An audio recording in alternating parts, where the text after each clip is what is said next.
तो 10th class की इस चैप्टर में हम पढ़ने जा रहे हैं भारत में राष्ट्रवाद में पढ़ेंगे गांधी युग।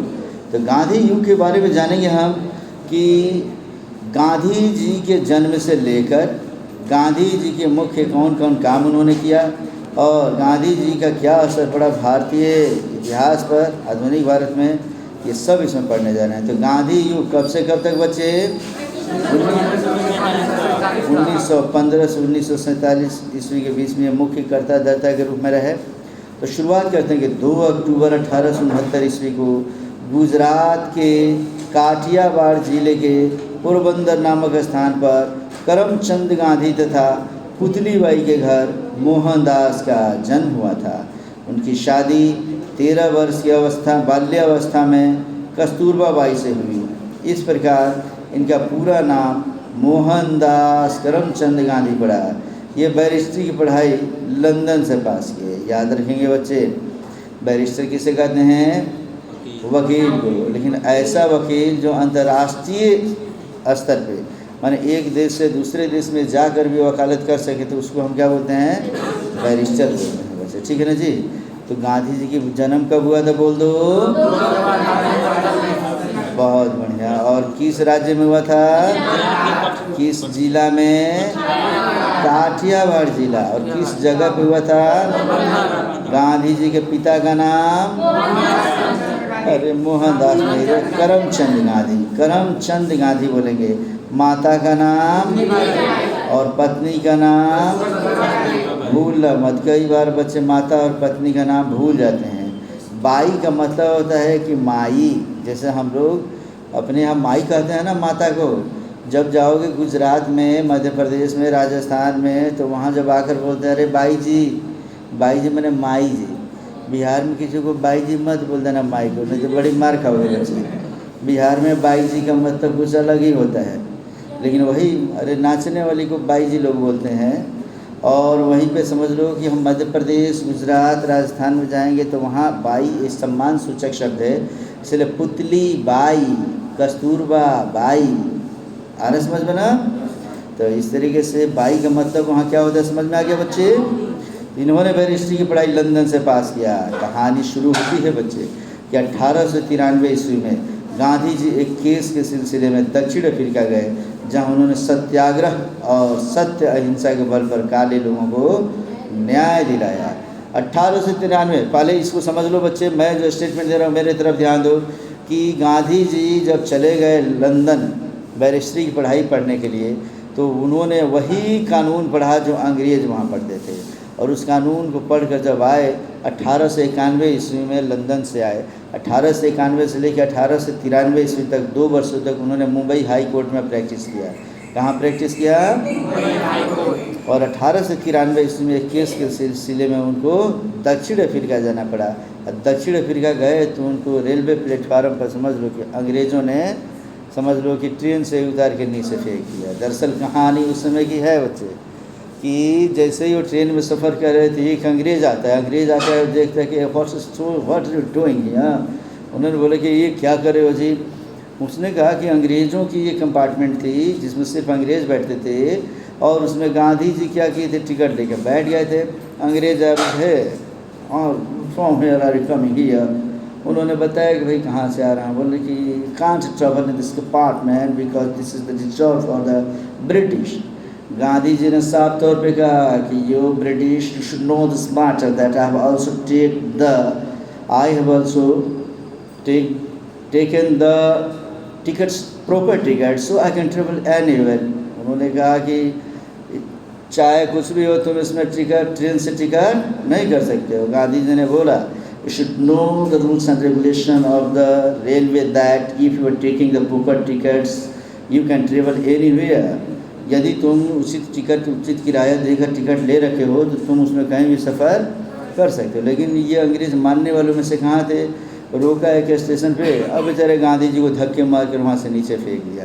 गांधी जी अफ्रीका के उस प्लेटफॉर्म पे जैसे ही गिरे, उन्होंने प्रण कर लिया कि मैं यहाँ स्टेशन पे ट्रेन से गिरा हूँ तो क्या है, अगर मैंने गोरों को यहाँ पूरे देश से नहीं गिरा दिया तो मैं भी कोई गांधी नहीं। और इस तरीके से मोहनदास वहाँ प्रण करते हैं कि मैं इन्हें सिखा कर ही दम लूँगा।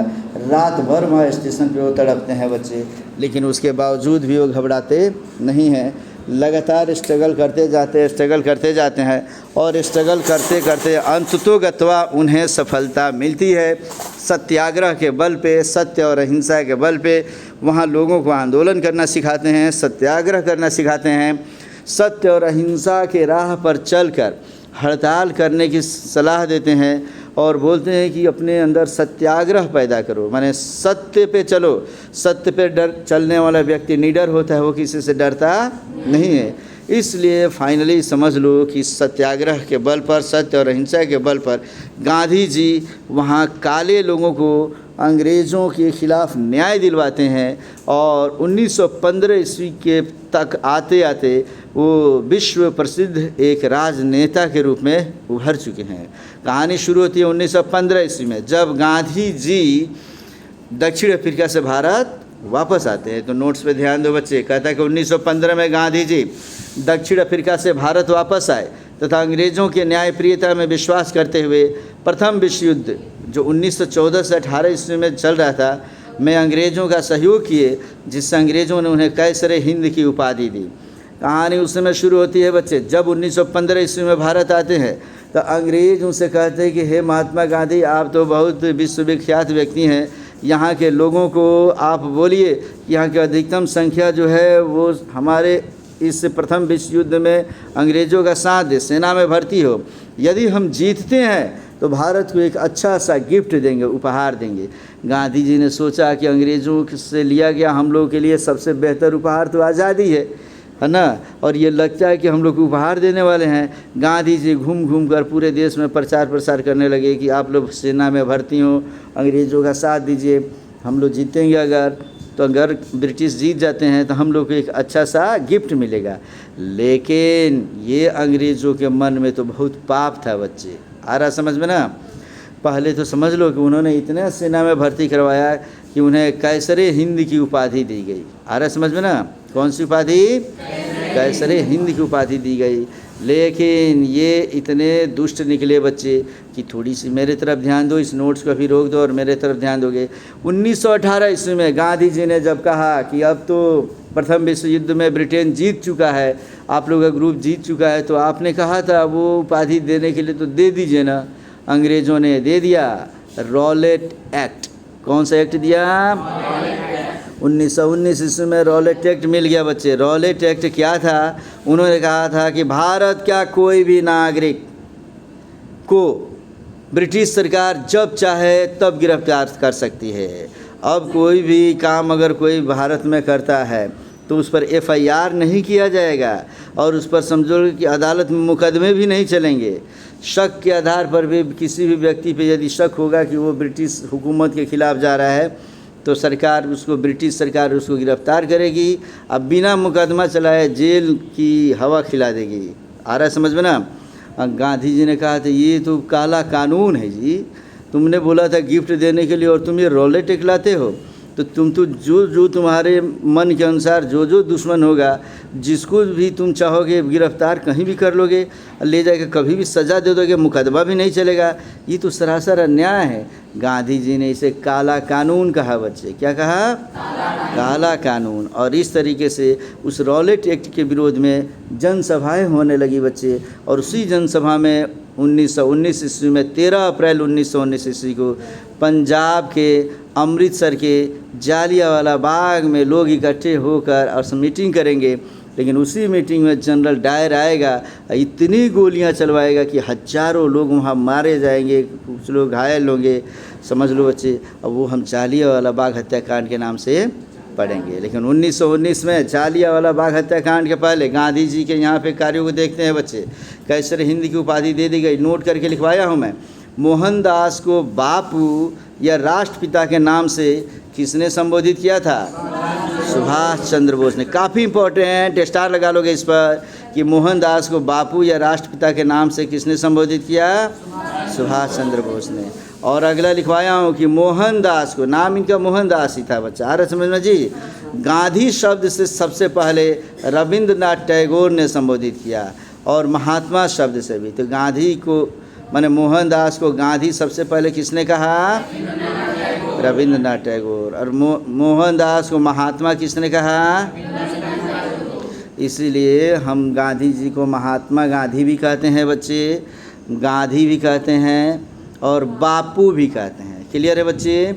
तो राष्ट्रपिता और बापू के नाम से सुभाष चंद्र बोस ने संबोधित किया था और महात्मा और गांधी के नाम से रविंद्रनाथ टैगोर ने। अब पढ़ेंगे हम लोग लखनऊ पैक्ट या लखनऊ सम्मेलन 1916। इसको पढ़ने के पहले मेरे तरफ ध्यान दो बच्चे, कहानी फिर से शुरू होती है। 1915 ईस्वी में जब गांधी जी आते हैं, तो गांधी जी जब आते हैं दक्षिण अफ्रीका से, देखने करी हमारा देश यहाँ नरम दल और गरम दल के रूप में जो कांग्रेस सबसे बड़ी संस्था है, ये तो बटी हुई है। बटी हुई होने की वजह से, इधर ध्यान दो बच्ची, समझ में आ रहा है तुमको? उन्होंने देखा कि जब कांग्रेस बटी हुई है तो अब तो हमारे देश में एकता जब तक नहीं आएगी हम लोग कुछ भी नहीं कर पाएंगे। इसलिए 1916 का अधिवेशन हुआ। कहाँ पे? लखनऊ पैक्ट, माने लखनऊ सम्मेलन। लखनऊ में एक सम्मेलन हुआ। तो अब पढ़ते हैं हम लोग 1916 ईस्वी में कांग्रेस के लखनऊ सम्मेलन में नरम दल और गरम दल एक हो गए और कांग्रेस मिलजुल कर देश की स्वतंत्रता के लिए प्रयास करने लगी। इस सम्मेलन में नरम दल और गरम दल दोनों के बीच समझौता हो गया तथा कांग्रेस पुनः एक होकर देश की स्वतंत्रता के लिए प्रयास करने लगी। खूब बढ़िया समझेंगे बच्चे। गांधी जी 1915 में जब आते हैं तो देखते हैं कि हमारे देश में फूट पड़ी हुई है। तो 1916 के लखनऊ सम्मेलन में गांधी जी क्या करते हैं? नरम दल और गरम दल दोनों को एक करवाने की भूमिका निभाते हैं। और उसी नरम दल गरम दल में समझ लो बच्चे, हमारे राज्य से, माने बिहार राज्य के चंपारण से एक व्यक्ति गए हुए हैं लखनऊ सम्मेलन में, जिसका नाम है क्या? राजकुमार शुक्ला। क्या नाम रहेगा? राजकुमार शुक्ला। वहीं पे गांधी जी से अनुरोध करेंगे, हे गांधी बाबा, आप तो समझिएगा अफ्रीका में हल्ला डाल के आए हुए हैं यहाँ पर, तो अपनी गांधी एक अपनी आंधी थोड़ा सा एक बार हमारे बिहार से भी स्टार्ट कीजिए ना। और वही राजकुमार शुक्ला उनको लाकर यहाँ पे चंपारण लाएंगे। और चंपारण में गांधी जी सबसे पहली बार 1917 ईस्वी में नीलहा आंदोलन का समर्थन देते हुए अंग्रेज़ों के खिलाफ आंदोलन छेड़ देंगे। इसे नीलहा विद्रोह या नीलहा आंदोलन के नाम से जानेंगे, इसे ही चंपारण आंदोलन के नाम से जानेंगे 1917। तो भारत में सबसे पहली बार गांधी जी कहाँ से आंदोलन की शुरुआत करेंगे? चंपारण से, हमारे बिहार से ही शुरू करेंगे बच्चे, ठीक है ना जी। इस बीच की थोड़ा हम घटना पढ़ते हैं। कौन सा? प्रथम विश्व युद्ध। तो कहता है प्रथम विश्व युद्ध 1914 से 18 के बीच में होता है। इसमें कहते हैं प्रथम विश्व युद्ध 1914 से शुरू होकर 1918 ईस्वी में समाप्त हुआ। प्रथम विश्व युद्ध में अंग्रेज़ों के न्यायप्रियता में विश्वास करते हुए गांधी जी अंग्रेज़ों का साथ दिए, जिससे खुश होकर ब्रिटिश सरकार ने उन्हें कैसरे हिंद की उपाधि दी और आश्वासन दिया कि युद्ध में सफलता के बाद भारत को एक अच्छा उपहार देंगे। अभी समझाया था बच्चे, मैं बताया था कि प्रथम विश्व युद्ध 1914 से 18 के बीच होगा। गांधी जी जब दक्षिण अफ्रीका से आएंगे तो अंग्रेज़ों का साथ देंगे, क्योंकि अंग्रेज़ क्या वादा करेंगे? हाँ, कि अगर जीतेंगे तो भारत की अच्छा उपहार देंगे। और अंग्रेज़ों ने दे दिया उपहार। कौन सा उपहार? Rowlatt act. कब दिया? 1919। पेज पे ध्यान देते रहो। तुम आगे बैठ जाओ बच्चे, यहाँ पे पेज पे ध्यान दो। कहता है कि प्रथम विश्व युद्ध की समाप्ति पर 1919 ईस्वी में अंग्रेज़ों ने भारत को रॉलेट एक्ट नामक उपहार दिया, जिसके अनुसार, अब रॉलेट एक्ट में क्या था बच्चे? खूब बढ़िया समझते जाओ। कहता है कि भारत के किसी भी व्यक्ति को शक के आधार पर बिना वारंट के गिरफ्तार किया जा सकता है तथा बिना मुकदमा चलाए उसे सज़ा दी जा सकती है। सोचो, अंग्रेज़ हम सब के दुश्मन थे कि दोस्त थे बच्चों? दुश्मन थे तो सब तो हम पर हमेशा शक ही करता था सब। जिस एरिया से जो व्यक्ति थोड़ा सा भी विरोध करता था अंग्रेज़ों का, अंग्रेज़ तुरंत उसको पकड़ के ले जाते थे, वारंट भी जारी नहीं करते थे, अब मुकदमा भी नहीं चलाया जाता था, उनको ले जाके काले पानी तक की सज़ा दे देते थे, नज़रबंद कर देते थे, कहाँ गए पता ही नहीं चलता था बच्चे। गांधी जी ने इसे काला कानून कहा तथा इस कानून का पूरे भारत में लोगों के द्वारा पुरजोर विरोध किया गया बच्चे। तो पूछता है कि गांधी जी ने काला कानून किसे कहा? रॉलेट एक्ट को। और इस तरीके से बच्चे अब शुरू होता है जालियांवाला बाग हत्याकांड, जहाँ मैं पीछे पढ़ा कर रोक दिया था, फिर से वहीं आगे हम लोग बच्चे 1919 तक पहुँच चुके हम लोग। घटना है कब की? बहुत बढ़िया। 13 अप्रैल 1919 घटना शुरू होती है बच्चे कि प्रथम विश्व युद्ध की समाप्ति पर रॉलेट एक्ट अंग्रेज़ों द्वारा भारत में लागू किया गया और इसी एक्ट के तहत पंजाब के किचलू भाइयों को गिरफ्तार किया। 2 वहाँ पे किचलू भाई थे, वो अच्छे राजनेता थे, नाम का टाइटल था उनका लास्ट में किचलू, आ रहा समझ में ना। उनको गिरफ्तार कर लिया गया, जो वहाँ के अच्छे नेता थे। इन्हीं से संबंधित बातें करने के लिए पंजाब के अमृतसर के जालियांवाला बाग में लोग सभा कर रहे थे, जिसमें सिर्फ एक छोटा दरवाज़ा था। तभी जनरल डायर नामक एक अंग्रेज़ अधिकारी बड़े दल बल के साथ वहां पहुंच गया तथा बिना चेतावनी के गोलियां चलवा दिया। जब गोलियां चलवाई बच्चे, तो एक गोली नहीं, कई राउंड उसने गोलियां चलवाए, जिसमें हजारों स्त्री पुरुष बच्चे बूढ़े तथा जवानों की मौत हो गई, जिसके कारण इसे जालियांवाला बाग हत्याकांड के नाम से जाना जाता है। तो समझ में आ गया बच्चे, जालियांवाला बाग। जनरल डायर, वही जनरल डायर है बच्चे, समझ लो, जो माने समझ लो कि चेतावनी भी नहीं देता है, आता है और गोलियां चलाने लगता है बच्चे। जालियांवाला बाग हत्याकांड में एक छोटा सा दरवाज़ा, लोग जान बचाने के लिए भागते हैं, बच्चे हैं, बूढ़े हैं, जवान हैं, स्त्री है, पुरुष है। एक व्यक्ति जो गिर जाता है नीचे, तो उसको उठाने वाला कोई दूसरा नहीं होता है बच्चा, पीछे से लोग उसको एकदम धक्का मुक्की देते हुए, उसके ऊपर से पैर रखते हुए सब लोग अपनी जान बचाने के फेरे में भागते हैं बच्चे। लोग किसी के घरों में घुस जाते हैं, कुआं रहता है, कुएं में कूद कर उसमें जान बचाने की कोशिश करते हैं, उस कुएं में गोली से मारता है वो। समझ लो कोई पेड़ पे चढ़ता है तो पेड़ पे गोली से मार के गिराता है। इतनी गोलियां चलवाता है, इतने नृशंस हत्याएँ करवा देता है जनरल डायर कि उस माने समझ लो कि हत्याकांड को जालियांवाला बाग हत्याकांड के नाम से हम जानते हैं। बाद में इसका पूरे देश में विरोध होता है बच्चे, और इतना विरोध होता है कि इसकी जांच के लिए अंग्रेज़ एक हंटर आयोग का गठन कर देते हैं कि आप देखिए कि आप मैंने सचमुच जनरल डायर अच्छा काम किया था कि बुरा काम किया था। लेकिन बताओ, अंग्रेज़ कभी हम लोग के हित की बातें करेंगे क्या? कभी नहीं करेंगे बच्चे। और वही जनरल डायर को ख़त्म करने के लिए भगत सिंह, उधम सिंह जैसे क्रांतिकारी देश में पैदा होते हैं, और जनरल डायर को ब्रिटेन में जाकर, लंदन में जाकर गोली मारी जाती है बच्चे। आ रहा समझ में ना। फिर आगे हम पढ़ते हैं इसमें से 1919 ईस्वी में से ही, और देखो इसमें लिखा हूँ मैं, गांधी जी इसका काफ़ी निंदा किए, काफ़ी बड़ी की मात्रा से लिखोगे तुम लोग, तथा उसके विरोध में उन्होंने अपनी कैसर हिंद की उपाधि वापस कर दी। गांधी जी ने कहा कि जो कैसर हिंद दिए था हमें वो ले लो, लेकिन तुम अंग्रेज़ बड़े दुष्ट हो, तुम लोग के अंदर दया नामक कोई चीज़ नहीं है। और गांधी जी इसके बाद से खुलकर विरोध करना शुरू कर दिए, और कहानी शुरू होती है खिलाफत आंदोलन 1919 ईस्वी। समझ गए बच्चे? तो यहाँ तक गांधी जी के बारे में मैंने तुम्हें बता दिया था। अब पढ़ो खिलाफत आंदोलन 1919। कहते हैं प्रथम विश्व युद्ध के समय, माने 1914 से 18 के बीच, तुर्की में मुस्तफ़ा कमाल पाशा के द्वारा मुसलमानों के धार्मिक गुरु, माने जो खलीफा थे, के पद को हमेशा के लिए समाप्त कर दिया गया, ख़त्म कर दिया गया।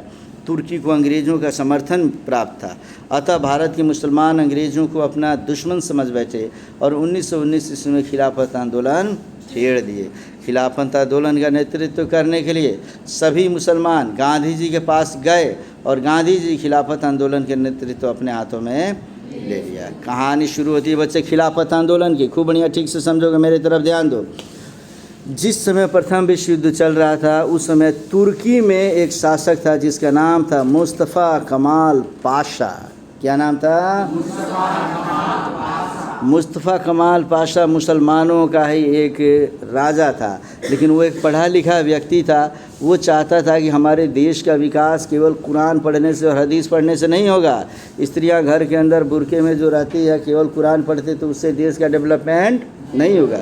इसलिए उसने तुर्की के डेवलपमेंट के लिए साफ तौर पे कह दिया कि कुरान मत पढ़ो, केवल पढ़ना है तो कुरान के साथ साथ हिंदी पढ़ो, हिंदी नहीं इंग्लिश पढ़ो, साइंस पढ़ो, टेक्नोलॉजी पढ़ो। आ रहा समझ में ना। और इसी के साथ महिलाओं को कहा कि ये बुरके लगाना बंद करो, बाहर निकलो, आज ज्ञान प्राप्त करो। नॉलेज से दुनिया में, देश में तरक्की की जाती है, केवल धर्म की पुस्तकें पढ़ने से नहीं। और इस तरीके से जब ये कहता था, तो वहाँ पे समझो कि वहाँ पे व्यक्ति, वहाँ पे जो राजा था मुस्तफ़ा कमाल पाशा, उसके खिलाफ मुसलमानों की एक धार्मिक गुरु हुआ करते थे जिनको खलीफा कहा जाता था। क्या कहा जाता था? पूरे विश्व में हज़रत मोहम्मद सल्लल्लाहु ताला अलैहि वसल्लम जो मुसलमानों के धार्मिक गुरु थे, अंतिम जिसे पैगंबर कहा गया, उनकी रुखसती के बाद में, उनके जाने के बाद जो खलीफा होते थे वही विश्व में एक जगह खलीफा होते थे। वो जो कहते थे वही सब मुसलमान बात मानते थे। तो जब ये कहता था मुसलमानों को कि अरे मुसलमानों सिर्फ कुरान मत पढ़ो, साइंस पढ़ो, टेक्नोलॉजी पढ़ो, इंग्लिश पढ़ो, दुनिया में आगे बढ़ो, और वो खलीफा कहते अरे मुसलमानों होश में आओ, ये दुनिया कुछ नहीं है, ये दुनिया कुछ नहीं है, इसलिए जो भी है मेहनत करो, माने समझो कुरान पढ़ो, हदीस पढ़ो, एक दिन मर जाओगे, अल्लाह के पास जाओगे, वहाँ जवाब देना होगा। मुस्तफ़ा कमाल पाशा ने देखा कि इनके रहते हुए हमारे देश का डेवलपमेंट नहीं होगा, उन्होंने खलीफा के पद को हमेशा के लिए समाप्त कर दिया। तो खलीफा के पद को समाप्त किया तुर्की में मुस्तफ़ा कमाल पाशा ने, और अंग्रेज़ों का समर्थन उसके मिला था।